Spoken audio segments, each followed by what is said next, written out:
ਮਹਾਕੁੰਭ ਨੂੰ ਸ਼ਰਧਾਲੂਆਂ ਦੀਆਂ ਜਾਂਦੀਆਂ ਫਲਾਈਟਾਂ ਤੇ देखो की बोले संसद मेंबर राघव चड्ढा।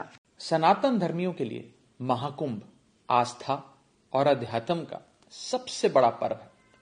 आज जब 144 वर्षों के बाद इन दिनों प्रयागराज में महाकुंभ चल रहा है, तब देश ही नहीं बल्कि दुनिया भर के लाखों करोड़ों लोग स्नान, साधना और तपस्या करने के लिए प्रयागराज जाना चाहते हैं।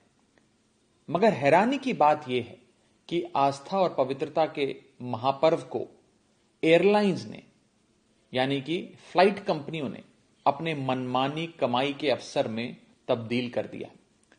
सामान्य दिनों में प्रयागराज की जिस फ्लाइट का खर्च 5 से 8 हजार रुपए हुआ करता था, आज वही फ्लाइट आपको 50 से 60 हजार रुपए तक की खरीदनी पड़ रही है। यानी कि फ्लाइट कंपनियां श्रद्धालुओं से मनमाने रेट वसूल रही हैं। ऐसे में लाखों श्रद्धालु जो महाकुंभ जाना चाहते थे, आज उन्हें निराश होना पड़ रहा है। ये कंपनियां फायदे के चक्कर में ठीक नहीं कर रही। मेरी सभी श्रद्धालुओं की ओर से सरकार से ये मांग है, मैं निवेदन करता हूं कि सरकार इन एयरलाइंस की मनमानी पर रोक लगाएं, कार्रवाई करे और कुंभ जाने वाले श्रद्धालुओं के लिए किफायती फ्लाइट की सुविधा उपलब्ध कराएं या फ्लाइट की प्राइसिंग में कैपिंग इंट्रोड्यूस करें। श्रद्धालुओं की सेवा से बड़ा धर्म कुछ नहीं हो सकता। पहले जब सदन में हमने एयरपोर्ट पे मिल रहे महंगे खाने का मुद्दा उठाया था, तब सरकार के कानों तक हमारी बात पहुंची और यात्रियों के लिए किफायती कैंटीन्स, सस्ते दाम पर मिलने वाली उड़ान कैंटीन्स की व्यवस्था शुरू की गई। इसीलिए आज भी मैं उम्मीद करता हूं कि हमारी ये विनती सरकार तक पहुंचेगी और महाकुंभ में जाने वाले श्रद्धालुओं को सस्ती फ्लाइट्स की सुविधा एयरलाइंस द्वारा उपलब्ध कराई जाएंगी। जय हिंद। ਮਹਾਕੁੰਭ ਨੂੰ ਸ਼ਰਧਾਲੂਆਂ ਦੀਆਂ ਜਾਂਦੀਆਂ ਫਲਾਈਟਾਂ ਤੇ देखो की बोले संसद मेंबर राघव चड्ढा। सनातन धर्मियों के लिए महाकुंभ आस्था और अध्यात्म का सबसे बड़ा पर्व है। आज जब 144 वर्षों के बाद इन दिनों प्रयागराज में महाकुंभ चल रहा है, तब देश ही नहीं बल्कि दुनिया भर के लाखों करोड़ों लोग स्नान, साधना और तपस्या करने के लिए प्रयागराज जाना चाहते हैं।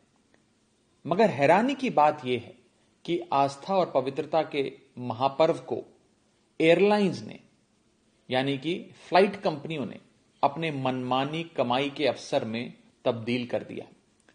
सामान्य दिनों में प्रयागराज की जिस फ्लाइट का खर्च 5 से 8 हजार रुपए हुआ करता था, आज वही फ्लाइट आपको 50 से 60 हजार रुपए तक की खरीदनी पड़ रही है। यानी कि फ्लाइट कंपनियां श्रद्धालुओं से मनमाने रेट वसूल रही हैं।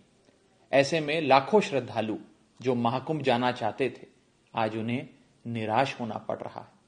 ये कंपनियां फायदे के चक्कर में ठीक नहीं कर रही। मेरी सभी श्रद्धालुओं की ओर से सरकार से ये मांग है, मैं निवेदन करता हूं कि सरकार इन एयरलाइंस की मनमानी पर रोक लगाएं, कार्रवाई करे और कुंभ जाने वाले श्रद्धालुओं के लिए किफायती फ्लाइट की सुविधा उपलब्ध कराएं या फ्लाइट की प्राइसिंग में कैपिंग इंट्रोड्यूस करें। श्रद्धालुओं की सेवा से बड़ा धर्म कुछ नहीं हो सकता।